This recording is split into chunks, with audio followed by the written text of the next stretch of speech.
Assalamualaikum warahmatullahi wabarakatuh. Masih di DJ Channel. Sekarang kita berada di Jabal Uhud, yaitu masih di kota Madinah.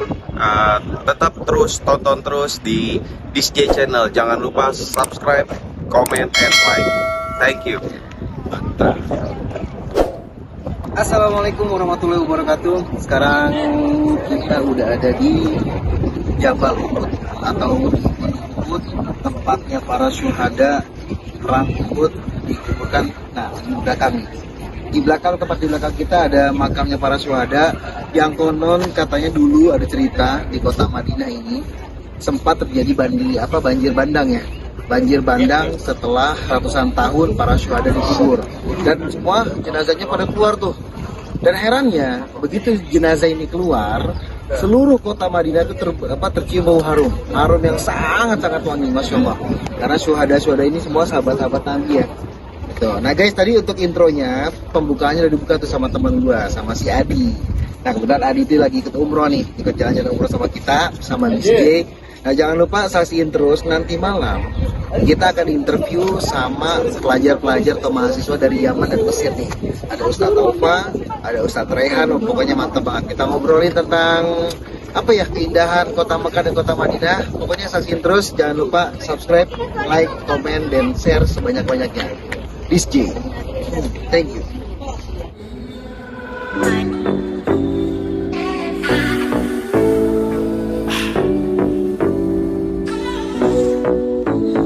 Let's go.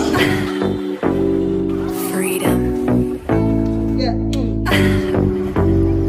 Freedom.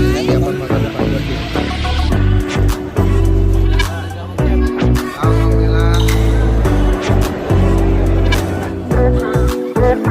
What? Assalamualaikum warahmatullahi wabarakatuh. Aku Iko di channel YouTube This Gay yang insya Allah dirahmati Allah Subhanahu Wa Taala. Amin.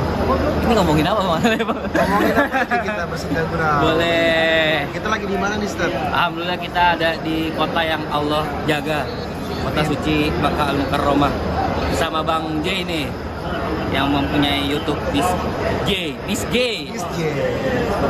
Ini gue gitu artinya. Oh, ini gue artinya. Ya semoga yang nonton bisa Allah izinin untuk berkunjung ke sini lah. Antum lagi sama siapa nih? Lagi sama temen aneh nih, masya Allah. Mahasiswa Mesir. Kumpul-kumpul Ya anak-anak. biasalah kita flashback-an. Flashback-an ya. Dulu gimana mengenang masa lalu Bang di kota suci ini.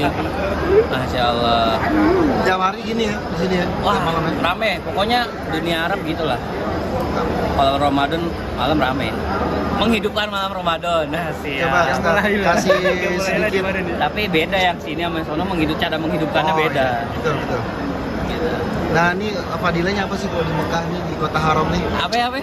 Yang ibadah di kota haram ketika Ramadan tuh apa sih fadilahnya sih? Wah, Bang, mumpung kita sama mahasiswa Mesir nih, kita kalau nanya fadilah gitu-gitu. Kebetulan kita datang nih, kita ada syekhnya Bang. Aneh sini, aneh MC-in aja lah. Kebetulan kita bersama mahasiswa Mesir. Beliau ini menempuh pendidikan di Al Azhar, Masya Allah. Universitas Al Azhar Kairo Mesir. Masya Allah, tabarakallah. Ini ilmunya nggak usah diragukan lagi. Kita mulai dari Syekh siapa nih? Ini Syekh siapa nih namanya? Syekh Suhaib. Masya Allah ya Syekh Suhaib. Ayo Syekh, kasih sedikit masukan lah buat kita Syekh Suhaib. Kenapa sih kita harus menghidupkan malam Ramadan? Dan apa sih fadilahnya Ramadan di kota suci ini sih? Bismillah. Assalamualaikum warahmatullahi wabarakatuh. Waalaikumsalam warahmatullahi wabarakatuh. Ya, pada dasarnya perbuatan amal ibadah itu kan Allah mencatat sebagai amal ibadah kita, dan memang Allah sendiri yang menjanjikan gitu kan. Segala perbuatan ibadah kita pada dasarnya di bulan Ramadan ini dilipat gandakan. Itu dimanapun tempatnya. Masya Allah. Tapi apabila yang memiliki kesempatan untuk melakukan kegiatan itu di tanah Haramain, Masya Allah. yaitu Mekah dan Madinah, ada keistimewaannya sendiri. Apa itu sih keistimewaannya? Sebutin. Coba deh, sebutin deh. Aduh. Ini Masya Allah. Mungkin lebih lengkapnya bisa dijelasin sama Rehan. Enggak, beliau ini muridnya ini. Asli. Jadi ngaji di beliau enggak gini, ente nyebutin satu keistimewaan, dia nyebutin satu keistimewaan. Benar. Ya kalau yang aneh pelajari sih, kalau di Madinah itu dilipat gandakan 7 kali lipat. Kalau di Haram ini ada yang mengatakan 10, ada yang mengatakan 100. Kan apabila kita mendapatkan barokah di malam Lailatul Qadar, yang dimana itu malamnya nuzul turunnya Al-Quran, itu bisa dikatakan 100.000. Nah, membahas tentang nuzulul Quran sendiri, jadi yang saya pelajari proses Quran itu diturunkan ke dunia ini ada 2 tuh.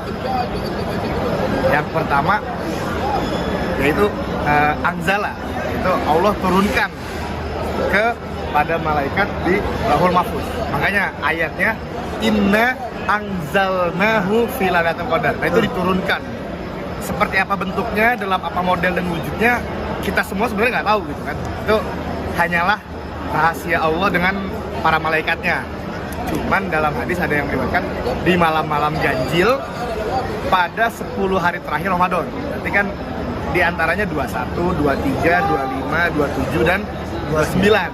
Makanya di malam-malam itulah kita dianjurkan meningkatkan ibadah dimanapun tempatnya, karena harapannya siapa tahu ibadah kita tuh di salah satu waktu dari yang Allah ceritakan tadi tuh, anzalna tadi. Sedangkan proses yang kedua yang diberikan dari malaikat Jibril di Lauhul Mahfuz kepada baginda besar kita Nabi Muhammad, itu dinamakan nazala, diturunkan. Nazala ini maksudnya apa? Turunnya itu secara berangsur-angsur sesuai dengan keadaan, kejadian, waktu, dan juga kisahnya tersendiri. Kurang lebihnya seperti itu. Makanya kenapa berkahnya di bulan Ramadan ini penting bagi kita, karena itu barangkali kita dimanapun berada, khususnya di Haram ini, apabila kita melakukan ibadah, memperbanyak doa, terus juga mengingat-ingat Nabi, bersalawat kepada Nabi, membaca Al-Quran, beriktikaf di masjid juga, siapa tahu kita bisa melaksanakan itu di antara malam-malam yang Allah turunkan tadi, anzalna ke mereka. Baik. Mantap ya, Ustaz ya. Sekarang ada pertanyaan nih buat antum. Apa itu pertanyaannya? Nggak ada briefingnya, langsung ditanya-tanya. Ini banyak banget yang nanya ke Ani nih, Ustaz. Wah, nggak ada, Bang. Banyak banget yang nanya ke Ani. Kan di kota suci Mekah ataupun di Madinah, yang dilipat gandakan tuh pahalanya kan cuma sholat. Apakah kita melakukan ibadah kebaikan yang lainnya seperti sedekah atau yang lainnya, itu biasa-biasa aja tuh amalnya tuh, katanya ada yang begitu. Coba jelasin. Kebetulan alhamdulillah kita dikasih kesempatan sama Allah bisa nongkrong sama mahasiswa Al-Azhar Kairo Mesir. Ya Masya Allah, ilmunya nggak bisa diragukan lagi, karena di sana sumber-sumber ilmu datangnya dari sono. Kita belajar dari mereka ini, karena mereka belajar dari sumbernya. Bersama saya Rehan Haidar, Ustaz Rehan. Tadi kan ada pertanyaan, apakah sedekah juga bisa dilipat gandakan? Karena kan nggak ada hadis sahihnya tuh, yang ada hadisnya cuma di sholat. Ada. Nah, itu Abdulus sedekah tuh di Ramadan. Jadi sebaik-sebaiknya sedekah ya di bulan Ramadan ini gitu ya kan. Karena ketika kita sedekah itu di bulan Ramadan ini akan dilipat gandakan seperti itu. Seperti sama halnya seperti membaca Al-Quran gitu ya kan. Berapa sih kalau kita baca Al-Quran itu ketika bulan Ramadan? Wah, itu bisa tanya lagi ke Syekh ini, karena beliau ini tak kasih Quran. Allah. Lebih kepada ini sih pertanyaannya. Jadi gini, ketika kita membaca Al-Quran itu kita akan diberikan kebaikan satu huruf, yang mana satu hurufnya itu akan dilipat gandakan menjadi 10 kebaikan. Contoh kita baca Alif Lam Mim. Alif Lam Mim itu tidak dibaca satu huruf, tapi alif satu huruf, lam satu huruf, sama mim satu huruf, seperti itu. Jadi kalau dikali lipatkan, wah itu baik sekali Masya Allah. Seperti itu. Balik ke pertanyaan inti nih. Lalu Bang, tapi ini ingat, ini tuh matematikanya Allah, matematika kita. Jadi satunya kita tuh beda dengan satunya Allah. Dunia aja nggak ada artinya, apalagi nilai satu buat dari Allah Subhanahu Wa Taala. Jadi ya kita beramal dimanapun kita berada, ya beramal aja. Kita ikhlas, mengharapnya cuma dari Allah Subhanahu Wa Taala balasannya. Betul, betul, betul. Jadi yang dilipat gandakan tuh bukan hanya sholat saja ya berarti ya. Banyak ya. Di kota suci Mekah dan Madinah. Wah, ini kan kemuliaan Masya Allah. tempat ya. Betul. Kemuliaan Fadilah tempatnya, tempat Masya ya, Allah. kemuliaan tempatnya ya yang kita lihat ya. Ya tempatnya kemuliaan tempat, sekarang kemuliaan bulan. Wah, rugi aja gitu kalau nggak bisa manfaatin. Tapi ini juga Bang, ada percakapannya Abu Darda sama Salman Al Farisi begini. Iya Salman, haluma ila ardil muqaddasah. Kata Abu Darda, sini Salman ke kotanya Allah yang suci. Itu dulu posisinya Palestina. Kameranya ada tangan nggak? Nggak ada ya? Aman. Terus kata Salman, innal ardi muqaddasah la yuqaddas ahadan walakin yuqaddasul insan amalu. Jadi tempat suci itu nggak mensucikan orang. Kita dikasih kesempatan datang ke Haramain, kalau kita nggak ngapa-ngapain ya kita nggak bisa dapat kemuliaannya, kita nggak bisa dapat fadilahnya, kita nggak bisa dapat keutamaan-keutamaan tadi. Walakin yuqaddasul insan amalu. Tapi yang mensucikan orang, yang bisa buat, yang memberikan dampak dari itu amalan-amalannya. Jadi apa yang kita lakukan, Bang. Ya. Bukan gimana kita gitu. Masya Allah. Ini juga fadilah silaturahim ya. Oh, Kita nggak iya. sengaja ketemu mereka nih ya.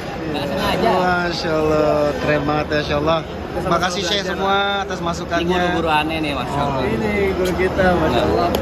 Saya guru mereka tapi guru penjaskes. Mereka ini guru-guru Quran hadis anak. Iya saya guru mereka tapi guru penjaskes. Nyiksa doang aja. Oke, Ustaz semua terima kasih banyak banget atas masukannya. Pokoknya ini yang nonton harus subscribe, like, and comment semuanya. Itu dia. Pokoknya semoga yang subscribe, yang like, yang komen Allah panggil. Amin ya Allah. Allah kasih kesempatan bisa beribadah di sini. Amin Allah. Siapa yang nggak mau kesini coba. Oke. Nggak ada kan, makanya subscribe, like, and comment. Thank you.